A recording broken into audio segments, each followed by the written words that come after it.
mode. Good morning, good afternoon, wherever you're at in the world. Thank you for joining us. We're really excited to have you all aboard, and we've got a great webinar in store for you today, talking about hacking the new SEO link factors with our very favorite guest, Michael Stricker from SEMrush. And this is going to be a great webinar, and we're just so glad that you're with us today. Thanks, Joe.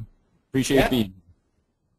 Always good to have you. And before we get into all of this, real quick, let me just introduce myself. If you want to go to the next slide there, Mike. My name is Joe Oliver. I am the Director of Production here at Pigeon. I oversee all link building activities within our organization. We have teams of link builders and lots of clients, and I guess my job is to make sure the ship is moving in the right direction. I have a good time doing that, but you didn't come here to hear about me. You're here to hear about Michael. Before I turn it over to him and let him drive this show for us, I want you to know that we will be pushing out a poll at the end of Michael's presentation. We'll be also talking about some offers that will be exclusive for our guests here listening today. And lastly, we will be doing a Q&A at the end of the webinar. I would encourage you that at any point during the discussion today that you have a question, put it in your chat so that our very own Megan Cahill will be fielding those questions, and we'll be compiling them throughout the webinar so that at the end we're ready to go with the questions. So, but we will spend some time and hopefully have some great conversations around some of the questions that you may have. So don't hesitate to ask. We'll be here for you, and any questions that we don't get to, we'll certainly follow up with later through email or some form of communication. So having said that, Michael, again, so glad to have you, man. Every time I talk to you, you're just, it's so fun to hear. You're so bright and full of life, and good time, always puts a smile on my face. I'm stoked to hear what you have to share with us today. And without further ado, Michael, go ahead and take it over.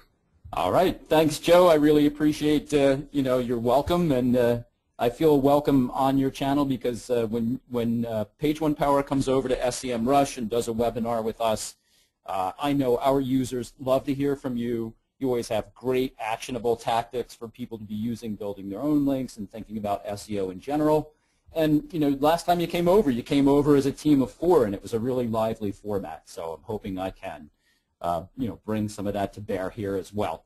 The reason I'm especially chipper today is that even though it's Mobile-geddon, I took a morning look at some of the more local websites and more locally oriented websites upon which I work, kind of on a external basis, not as an SEMrush employee, and a number of them with a minimal amount of care up front and a responsive design are doing quite well, today being Mobile-geddon. So that's going to be part of what we talk about. We're going to talk about some pretty basic stuff up front.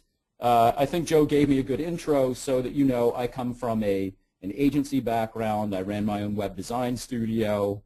I've done a considerable amount of consulting on up to the enterprise level for web-based businesses. I've been a speaker. You may have seen me at some conferences. You'll certainly see me at more because I am going to be probably at about 9 shows plus some regional and local things this year. And you may see some of my posts as you read around. So what I want to deliver to you today, and I really want this to be useful to you, and I'm certainly open to any of your questions that arise, but how and why Google Indexation is a benchmark for your popularity partners. So, indexation is old hat. So, on-site issues are the things we can affect best, and, how important is it that Google be able to crawl all of my site that I want to be ranked? What could happen if my indexation was not sound, and especially what would happen if my link partners were not fully indexed? Another issue is number 2, limit your consideration of link sources to those most valuable. In other words, if you're swimming in link outreach and you're sending tons of emails, should you turn that and flip that coin over to the other side and say, maybe I should limit my outreach and my efforts and spend more time on fewer sources as long as they're valuable ones? And we'll talk about that. Number 3, prepare for Google's mobile-friendly update. Oh my gosh. So if one more person says mobile-geddon, I'm going to, I don't know what I'm going to do. It's just crazy, the volume of attention that's being paid to this. Fortunately, SEMrush has some additions recently to help people with this, and there is lots of great advice about how to examine your site and all, but we want to turn this outward too and think about your link sources, those referring sites linking to you and their mobile friendliness. So, you know, we're not islands. We don't exist on our own. We're part of a network, and are your network partners going to support you, or are they going to become a problem? And then finally, number 4, how competitive research can be applied at the local level to aid your SEO. So these are all things that we want to get to. Let's dive right in with indexation. You know, initially, when we go to a search engine result page and we see this, a description for this result is not available because of this site's robots.txt, learn more, people will stay away in droves. People are going to ignore that result. And, you know, thanks to Barry Schwartz for running this little test here. But one of the first things that happened recently when I took on a new client was that they had their site basically totally unindexed, and they couldn't figure out, well, we're not getting any real web traffic, and they had a beautiful, you know, brochureware design site. So you can't ignore this. You should at least, you know, take a peek at your site once in a while in Google, make sure everything's all right. Hopefully you have people who are interested enough in your brand to tell you when this happens. But when you see results that have snippets in Google, and they have photos in Google, and they have all kinds of stuff going for them, which of these 2 links on the screen now would people prefer to trust? Which will they click on? Well, they're not going to click on the blank result. And even worse, if your robots.txt is written improperly, your entire site may be unindexed. Or maybe even your link partner's site is completely unindexed. And that doesn't mean it can't be accessed in Google. You can do domain name searches. You can do URL-specific searches and find the site. But you'll see this. Our description for this result is not available. And that's not doing anybody any good. Over time, what's likely to happen is that this site's ranking is probably going to slide because there's going to be no evidence of people clicking through. All these secondary SEO factors like you know, a lack of trust. People aren't going to go here. There's going to be no, and we'll say the word authority, or, you know, we'll say the word page rank, even though it's kind of an extinct animal. But you know, that can have a severe effect on your traffic, your conversions, your revenue. So you don't want to be that one, nor do you want your link sources to be de-indexed. So what are the worst forms of de-indexation? Sure, manual takedowns. You've done something awful, something spammy, something dark, black hat. You don't want to try and get links from people who have these issues. Gateway pages, there's been a recent algorithm update around that. You can certainly read more. A severe update. So, you know, you may have been so bad with your, say, a Panda update, you may have been actually de-indexed for some pretty nasty content practices like keyword stuffing and things, and legal issues. So maybe you sell something that Google cannot present in the SERPs without legal problems like prescriptions out of Canada, or, you know, payday loans in certain states and things. So if you've got legal issues, these are the worst, and these just definitely red flag a site. Whether it's yours, of course, you understand these things. If it's a potential link partner, well, they're not really that great. But what do these de-indexation issues, what does this represent? So what do these have in common? A bad robots.txt file, errors in canonicalization, incorrect on-page crawler direction, you know, when you're using the no index or, you know, no follow tags in there. mistakes in Google Webmaster Tools URL handling, and lack of access in general.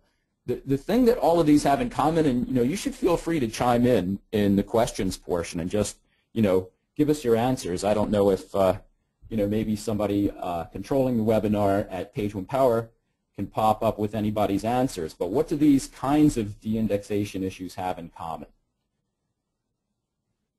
And so, moving on, these issues are all correctable. That's what they have in common. So you can turn this to your advantage. All of the sites that suffer from those issues on the previous slide, bang, can be corrected for. And therefore, these sites are more likely to be re-indexed. And here's the kicker.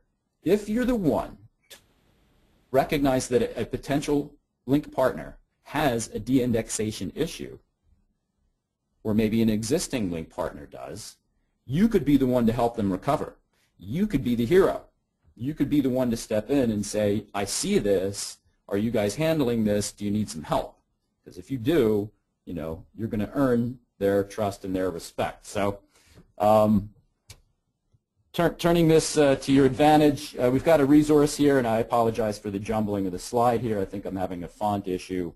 The resource is using broken link building, think out of the box, Musa Hamani. So Musa is a blogger for SEMrush on our blog on occasion, and he is beloved and respected, and he's a good writer. He comes up with some great tactics besides. So I bring this up now because if you identify indexation issues for potential link partners or existing link partners, and you're the one to step forward, you could use some of Musa's advice about the kinds of messages that you send and how you keep back the instruction.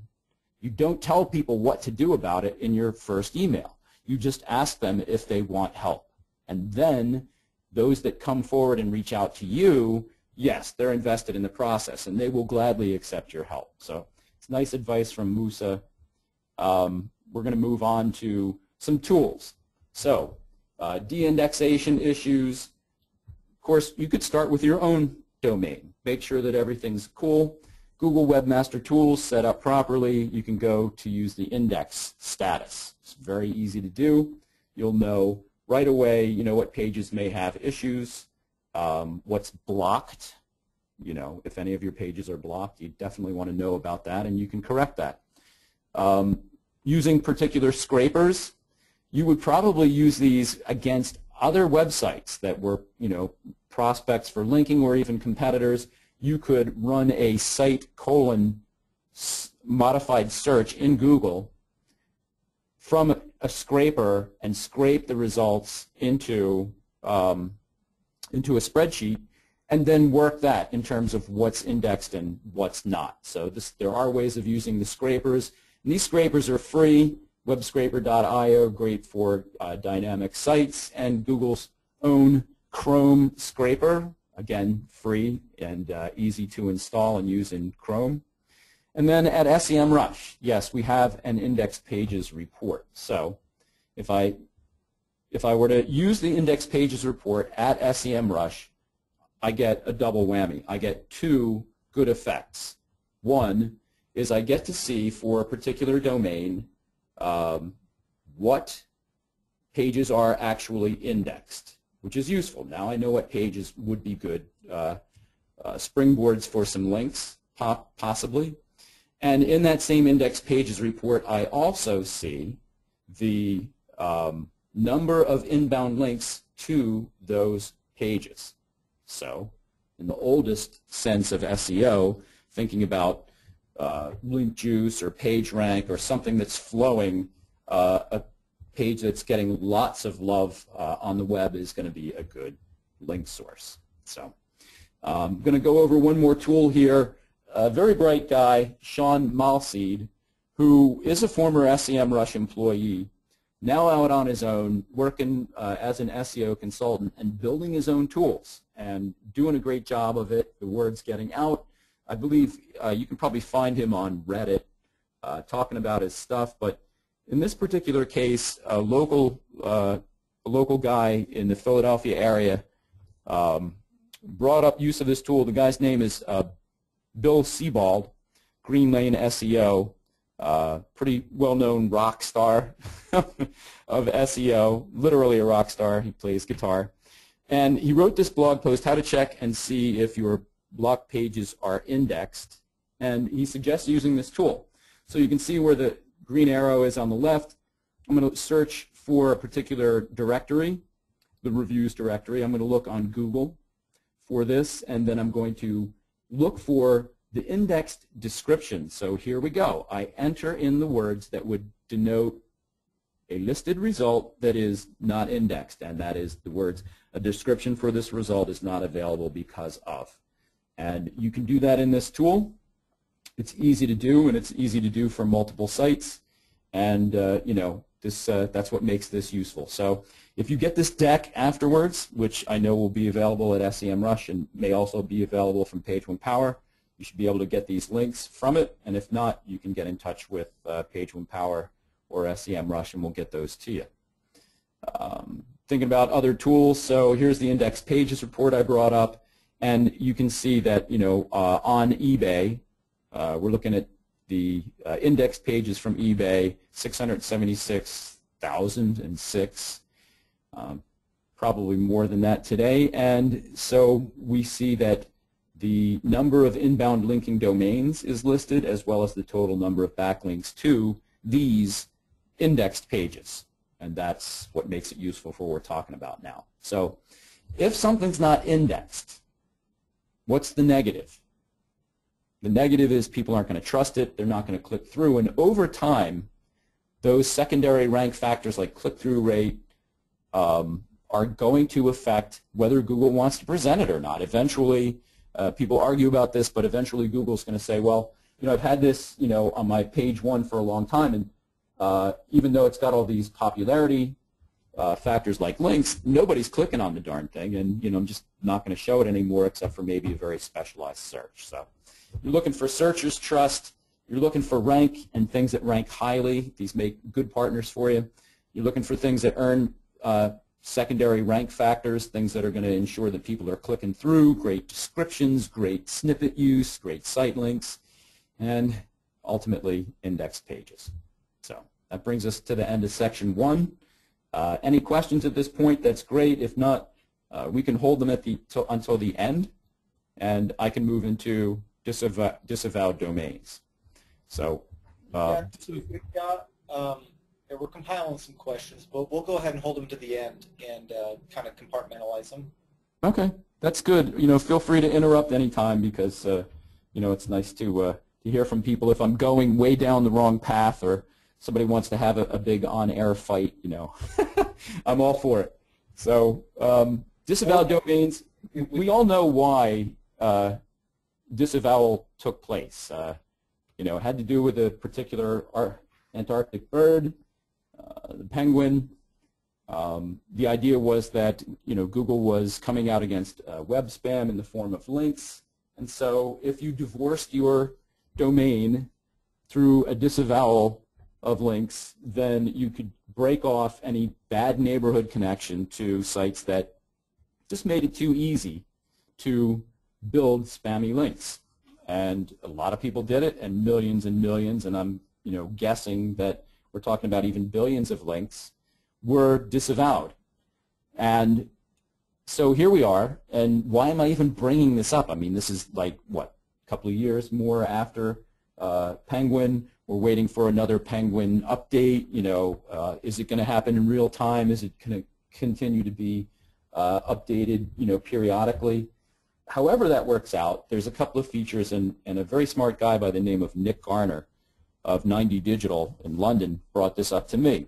He's working on a tool called Data Grabber, and he was comparing in that tool tens of thousands of domains. He was using SEMrush data to inform his search for good, strong link sources across entire industries based on links, and he was getting his information from Ahrefs or from Majestic SEO, and at the same time he was comparing the data that he was getting about these sites and their SEO from SEMrush. When he put them up against each other, he realized that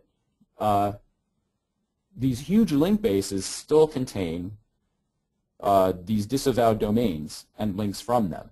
And even though they've been disavowed and they're no longer affecting certain sites, those links are still crawlable. So they're indexed, and they are in the indices of these big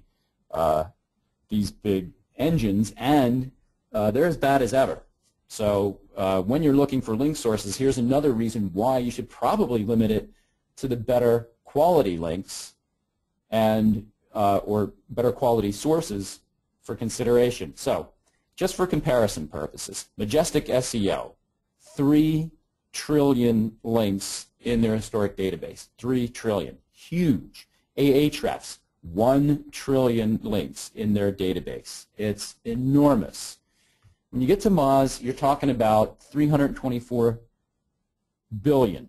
So we're going down by an order of magnitude to Moz. And there might be a reason for it, that Moz may deduplicate the links and they may be a little closer to a very useful source. And then you get down to SEMrush, relative newcomers to the link game, and our database right now running about 150 billion links.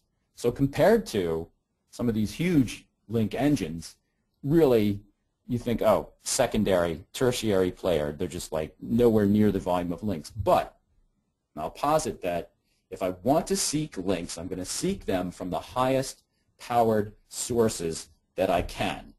And so when I say that SEMrush in our link database gathers all that link data by crawling Google, then you know that the links that are being encountered are from sites that are indexed, ranked, and ranked highly. This is all, you know, top 10 pages of Google, top 100 results stuff. So, you know, yeah, you may find some stuff, you may find more stuff in some link databases, but is it possible that you could find better stuff more rapidly using a smaller database? And that's, you know, something that I think is pretty clear.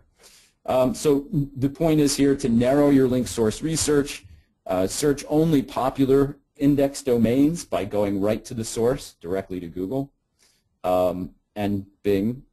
So, and that you're looking for sites that are close proximity to trust, good neighborhoods, well trusted, they don't go down, they don't have bad practices, they don't spam the link index, they don't spam Google, they don't spam email, and present in the top 10 pages of Google. So we think we've got a pretty good thing going for that. Once you get this stuff going, this is the part where I think a lot of SEOs may fall down and so urgently surging ahead trying to get more links, but they get to this point where they're no longer monitoring. So you may have disavowed bad links, but some of those sites, some of those domains may be sold and reemerge as a new kind of site. Some of them will become legitimate. Some of them will have the possibility that links there could be relevant and natural for you. So you might monitor them, go back and take a peek, because you could simply remove them from your disavow file, and you could regain, you know, some SEO from them. So that's another way of turning that to your advantage.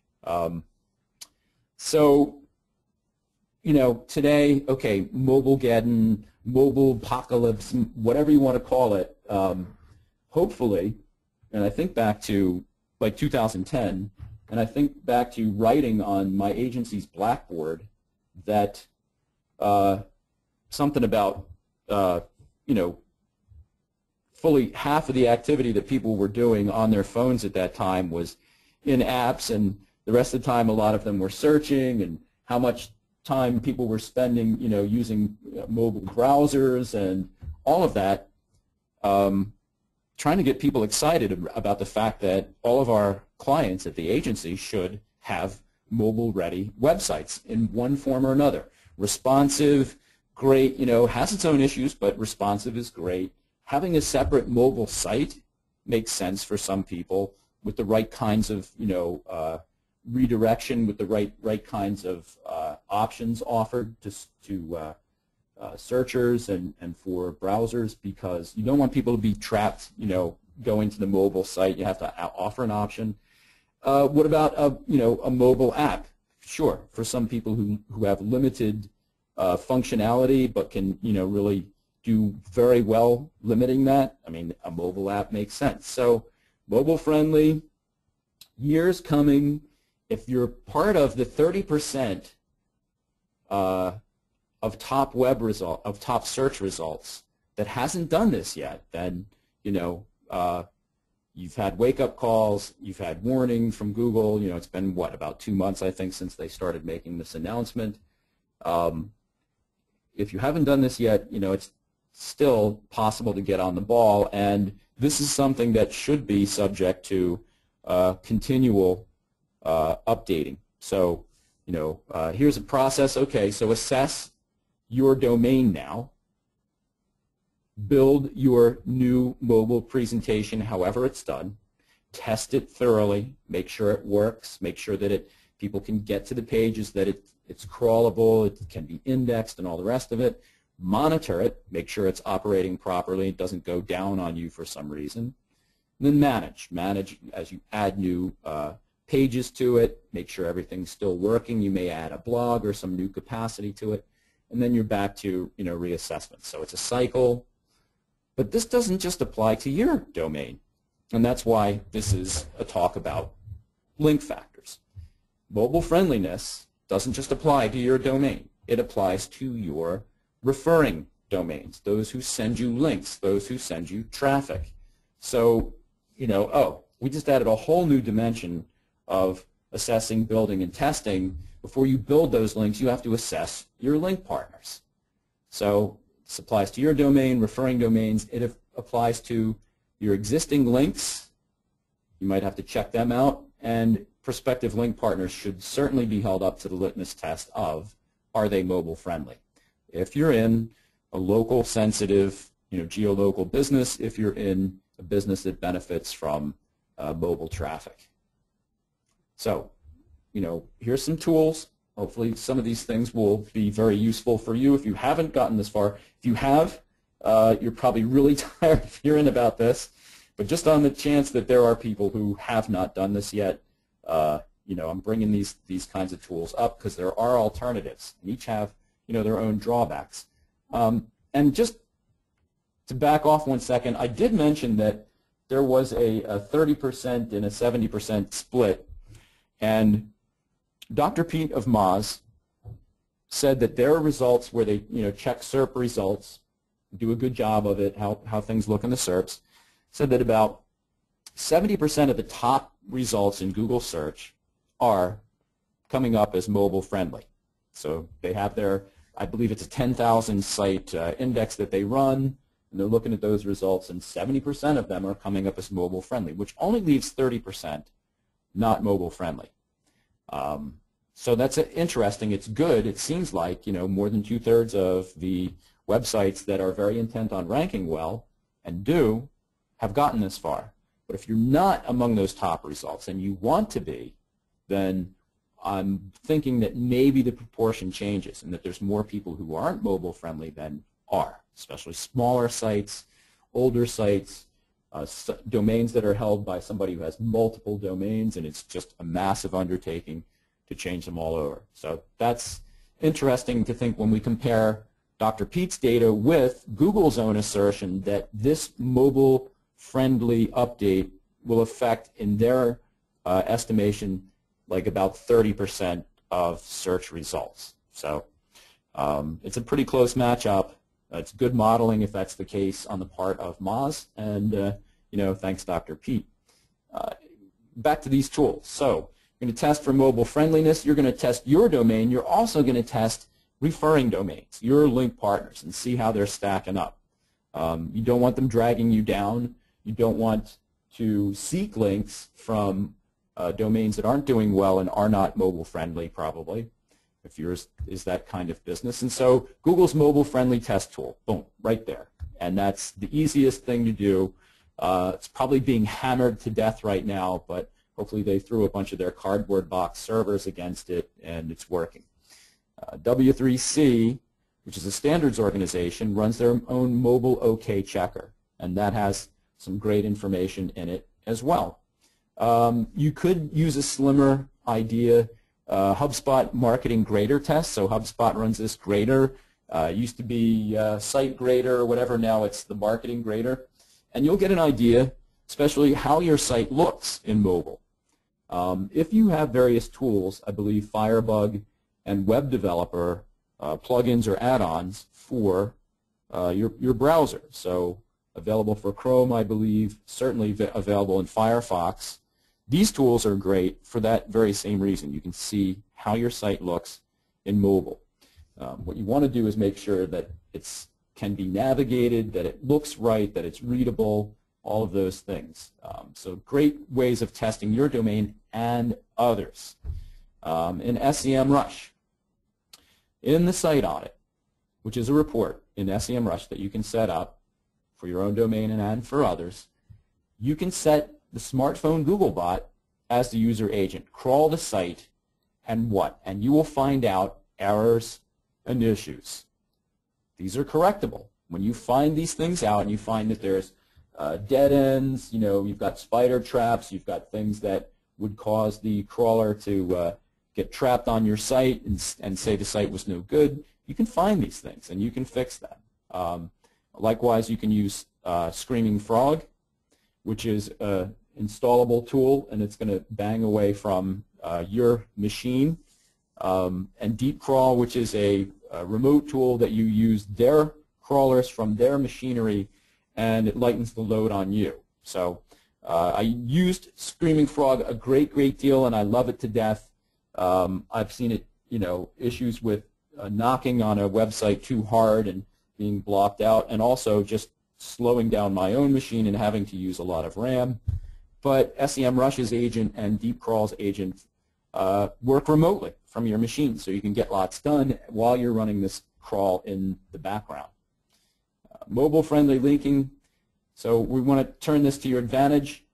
To whom is this urgent? Who should be doing this? Because testing link sources and domains and possible link partners takes time. I mean, who would be interested in investing this kind of time? And here is just a short list. So you've got all the local-based businesses, people who are relying on local traffic via their mobile devices to find them, learn about them, evaluate them, learn to trust them, and go there. So bars, taverns, you've got many kinds of professional offices. You've got consultants. Franchises, sure, you could be a local franchise. You could even be, and this is where it opens up the scope of all of this, you could be a franchise that has outlets that are owned by the corporation, and you may have 50 of them or 150 of them all across a particular region or something, and depending on how well prepared you are, this could be a mobile Geddon or this could be a mobile good one. So service area businesses, we know you're running your Google My Business account, you're a contractor, you're a builder, you've got a map, you've got reviews, all that good stuff. But anything to do with transport, taxis, trucking, and then a number of other sites. So if you are any of these, then you should be testing and evaluating your existing link sources to see if you're going to lose something. Testing link sources of, gee whiz, your competitors, right? That's what SEMrush is all about, competitive research, finding out what somebody else is doing great, so basically you can reduce risk and take advantage of what they've done that works, because you'll have a good idea of how well it did work. Local SEO, so this will be our final section here. Local SEO, so after the Pigeon update, one of the primary takeaways is that links rose in importance and that citations dwindled by comparison. We had a nice guest on our webinar channel, Lauren Baker, Search Engine Journal, and his topic was Energize Your SEO for Local Results. It was a great webinar, and there's a link to it here. Again, if you get the deck, you're going to have the link to the webinar. The principal takeaway about Pigeon that I get from it is that local SEO factors have become more similar to more universal SEO factors. And whereas in the past it was so dependent on your citations and the source of your citations and how well they perfectly aligned, how accurate they were from one place to another, and that your phone number and your suite number and all of these things were perfect and perfectly precisely accurate one place to another. Okay, that still matters, but not as much. Now it's more like traditional SEO. So we know that links are important in SEO. And you've been waiting for this, so here's the meme. Had to do it.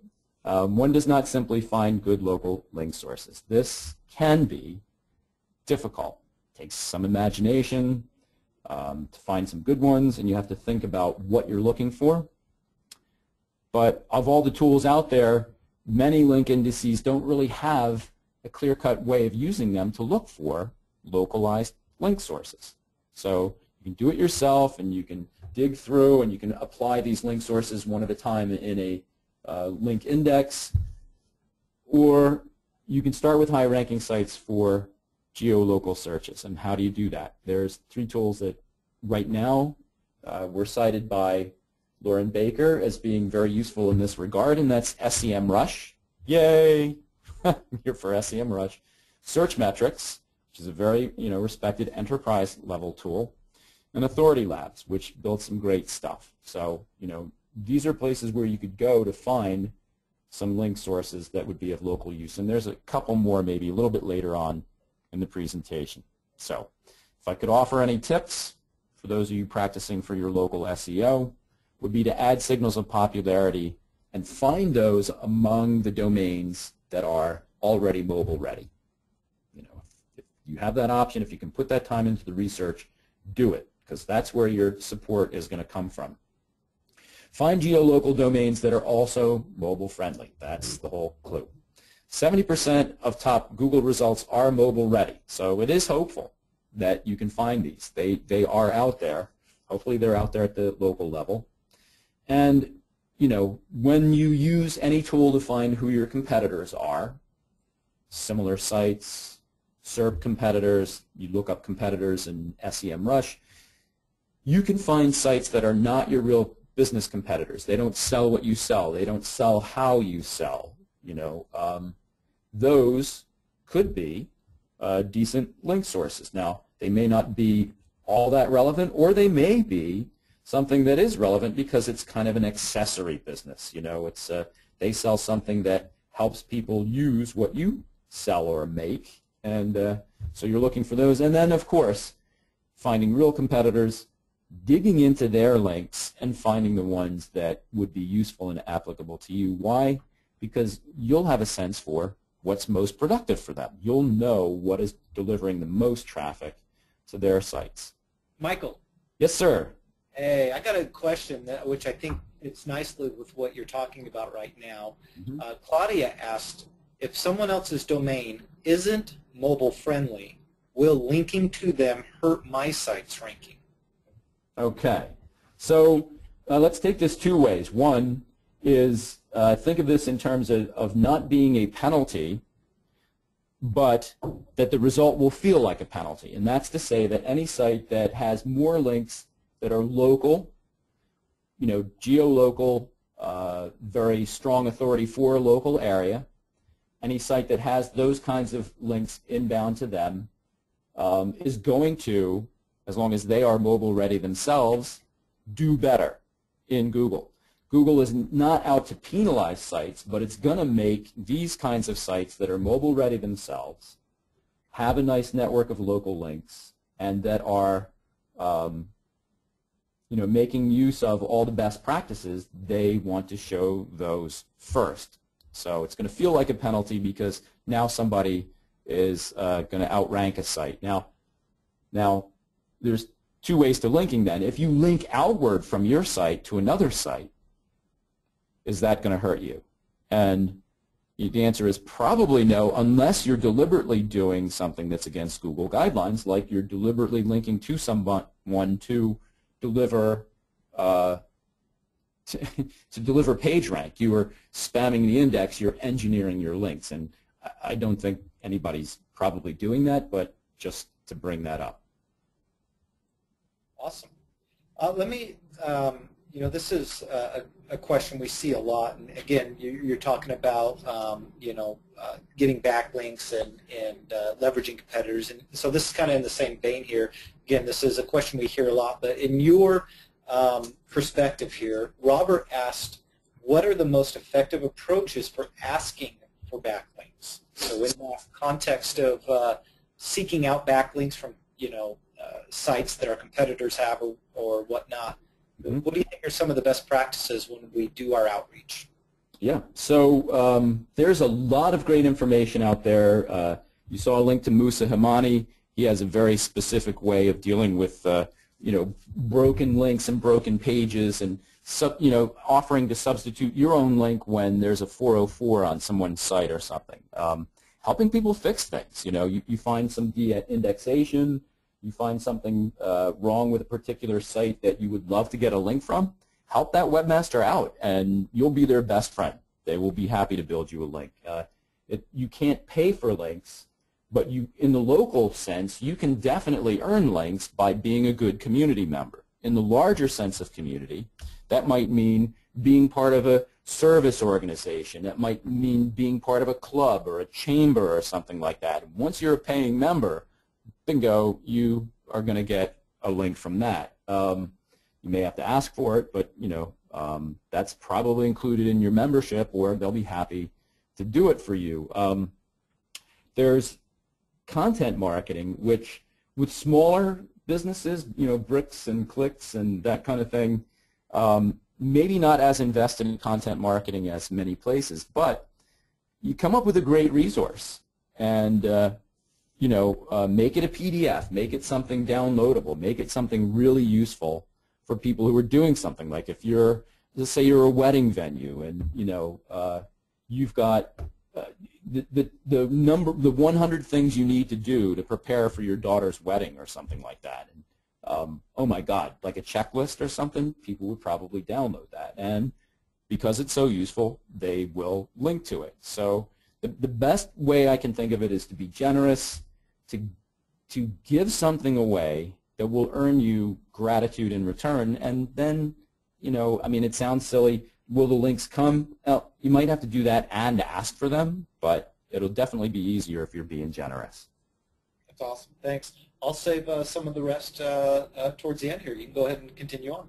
Cool, thanks. So right now, we're looking at SEO tips, and this is pretty straightforward. Where, if I were a local business, would I be looking for links? And hopefully this is helpful to some of you. Some of you are at the national level. Maybe this doesn't seem that important, but if you're a franchise and you have lots of local businesses, local to their own area, then you might think of these kinds of things and references to these kinds of sites and things to be useful to enhance the local authority of specific pages of your franchise site. So if you had a page about Burlington, New Jersey, there are certain churches that are huge landmark edifices, and you would think about maybe linking to them, and people might want a tour of the place or something, participating in the community, organizations, associations. There's all these local news media. Guess what? City guides and city pages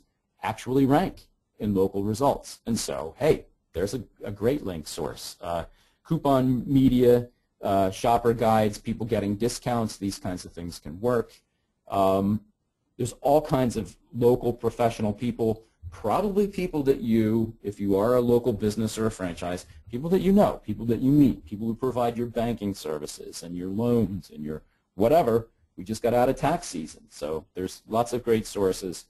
Under Tools, at the bottom of this page, we see Yext. This is kind of the old-fashioned thing about citations.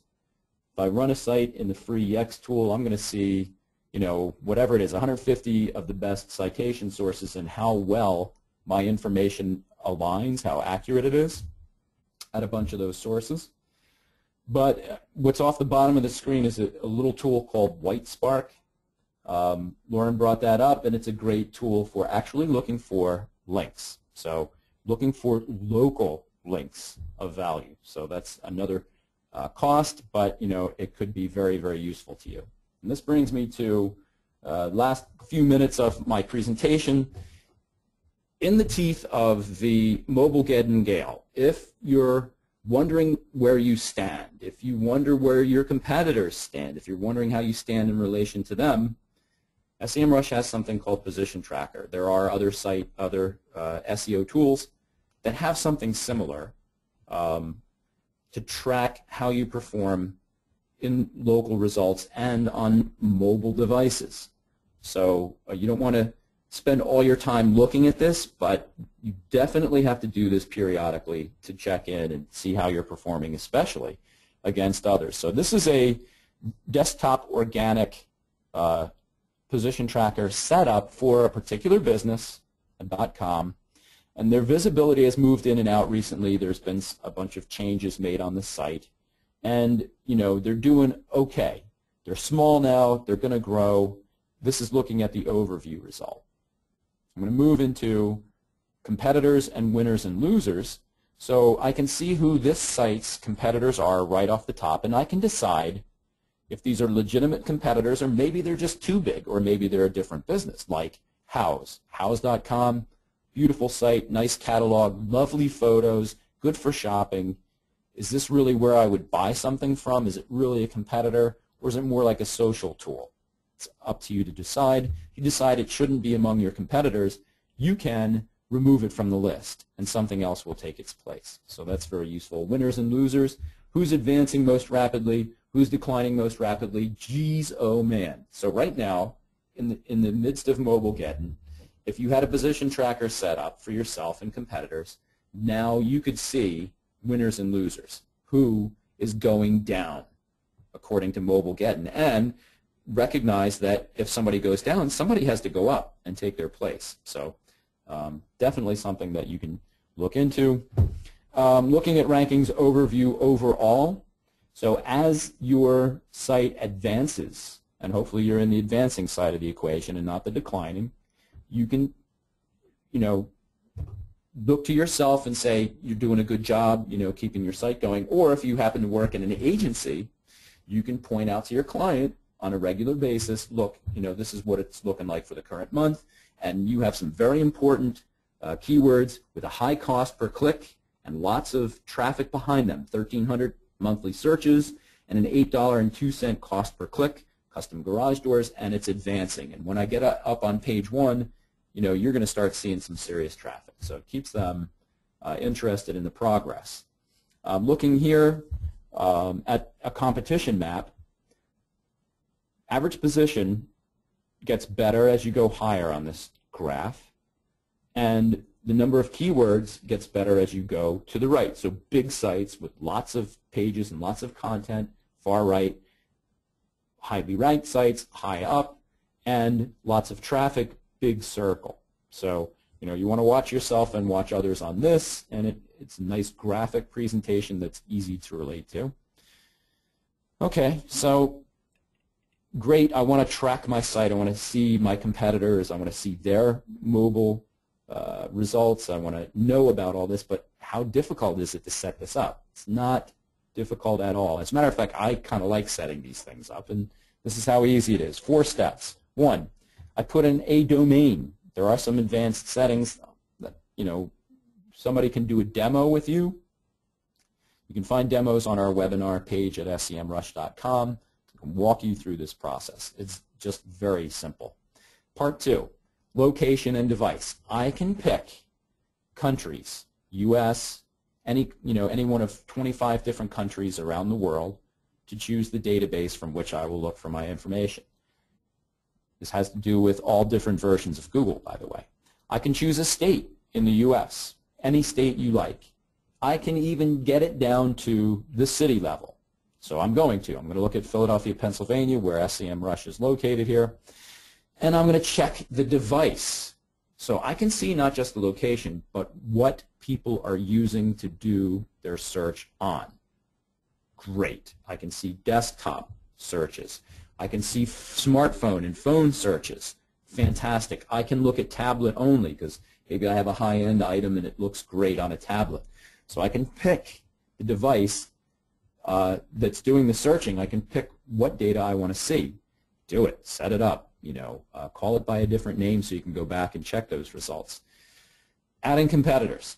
So here we go. I'm going to add competitors, and I get a list from SEMrush itself, and it suggests them, so it's easy to do. If I think of other competitors that I know of, maybe they didn't come up in the list, fine. Enter them manually, and you will see them. You can add them under Added Competitors until you have a full set of them. And then I'm going to come here and I'm going to add my keywords. So this is Philadelphia. We're talking about cheesesteaks. And here you go. Pat's King of Steaks, cheesesteaks, Philly cheesesteak. These are going to be big search terms. It's a local search. I'm out driving around. I happen to be in the city meeting with a client or something, and bang, I got to get a cheesesteak. And, how's my cheesesteak business doing?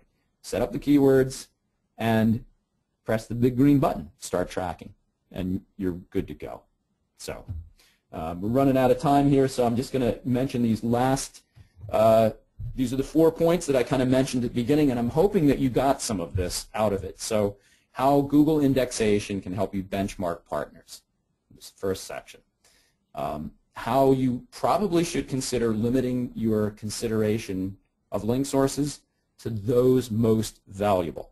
And how can you find the most valuable link sources?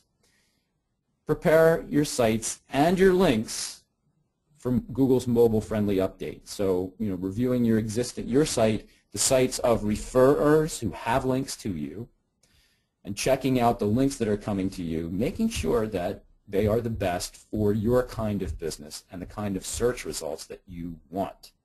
And then finally, applying competitive research to local SEO, because things are tough, but somebody out there is winning it, and if you can learn from them, by all means, do it. So to the offers now, and I guess, Joe, it's over to you. Yeah, this was great. Thank you so much. We do have 2 offers. There's the 30-day free trial of SEMrush Guru, and you can see the link there. You can get 7 days to activate. No payment due for the first 30 days, and you can cancel with no obligation. We highly suggest you just jump in and learn what we have learned here at Page One Power, the value that SEMrush can bring to any project that you're working on. So make sure you use this offer, and then also at Page One Power, if you're interested into using a link building company, we offer $500 off of link building services from Page One Power for all new clients, and so you're more than welcome to contact us and mention this webinar, and we'll get you $500 off of that. So those are our offers, and at this time we're going to put up a poll. We encourage you all to check out the poll. We're going to let this sit for a second, and we do have some great great questions, and so hang tight. I know we have about 8 minutes or so of time left here, and I'm more than happy to hang out a little bit after. We've got a few questions we can answer. We'll just kind of let them go, but make sure you take the poll. Let us know what you're interested in. We're more than happy to chat with you about it. If you're a small business, you'll see there one of the poll questions. If you're a small to medium business, maybe budgets are a little bit smaller, and you're a local business, brick and mortar business, we do also have a sister company called WTC. We'd love to talk to you more about that. So that's our poll, and kind of hang tight for a second there. Michael, this was great stuff, man. This is a lot of information. Thanks. I hope it didn't overwhelm people. I was trying to bridge between the local businesses that, let's face it, might be smaller scale. May have somebody who's kind of like their IT person or their SEO person on staff, but maybe not a whole lot of resources. So yeah, good. That's all good, and I'm looking forward to questions. Questions help me understand. I'll be doing more of these, and hopefully we get some stories from people about how they feel about Mobilegeddon, how it may be affecting them already.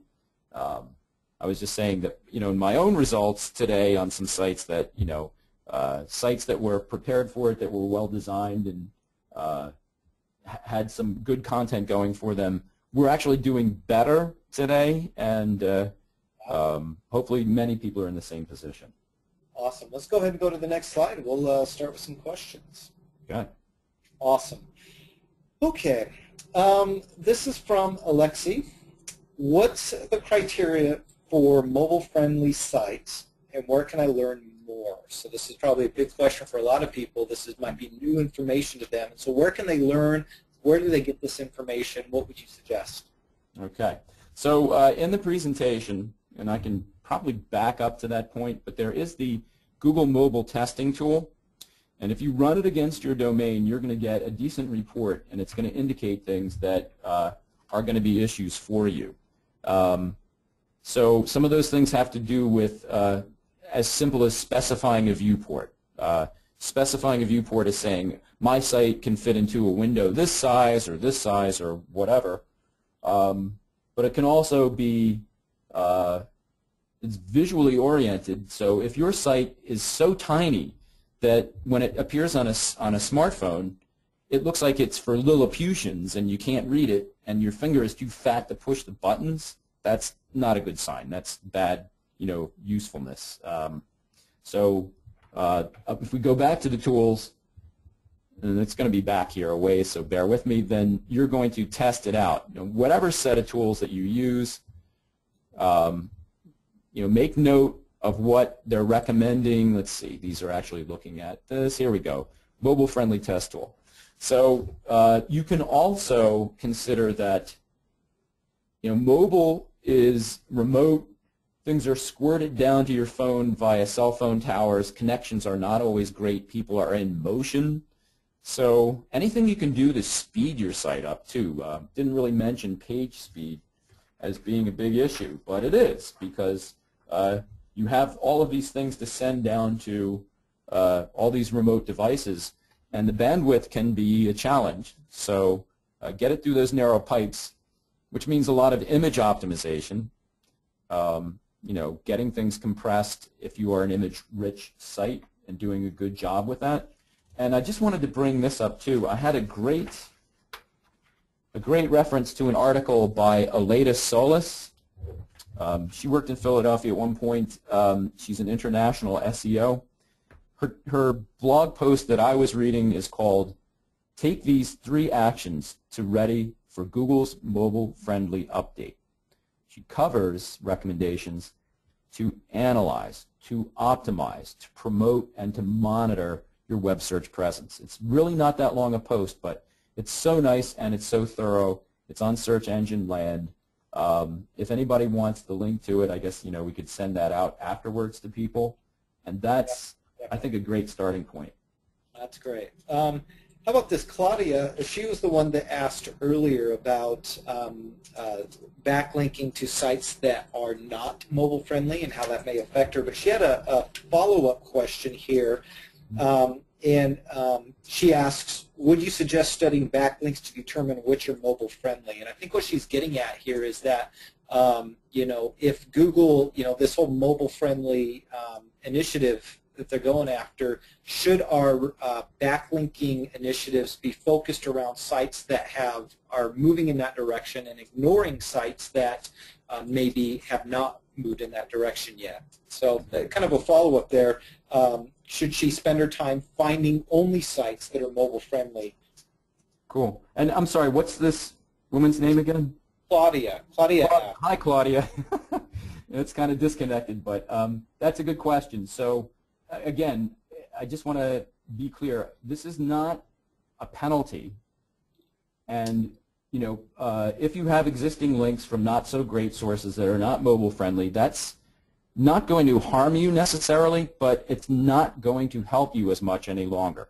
So really what this applies to in my mind is going forward. Going forward, I'm going to seek link sources that are great, that are doing well, that are ranking well, that are local to me, that are mobile friendly, and they get it. And when I find more links from those kinds of sources, it's definitely going to help me in my own quest to dominate mobile search results.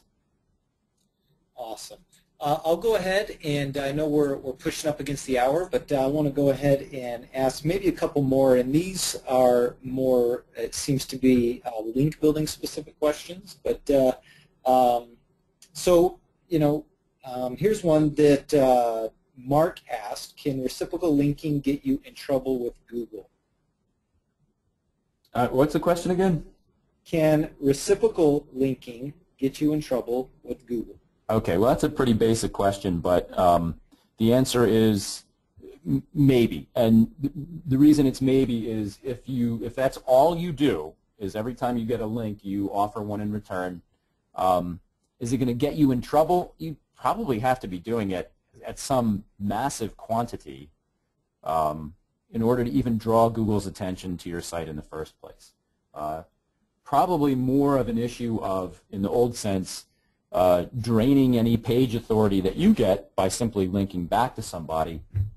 Certainly not linking back to the same exact page, from one site to another, but finding the thing that's most appropriate and relevant is going to be part of what you want to do. So kind of a complicated answer, but really a very simple concept. It would have to be done at high volume. It would have to be done in a pretty silly way, and it's not really going to help you all that much. But you shouldn't worry about building reciprocal links if you're doing it in a sensible way. Absolutely. Well, Michael, this has been great, and thank you to all our audience that's listened and stayed with us. We really appreciate it. This has been great information. Again, we will be posting this first thing tomorrow so that you can download this slide deck and make sure that you can get this presentation if you want to review anything that's been said. Please don't hesitate to reach out to us if you have any questions. We will take the remaining questions that we have and respond to them. Get in touch with you, either Michael or someone at Page One Power. We will get your questions answered if we hadn't already. And again, we're just so thankful that you joined us, and we just wish everybody a great day.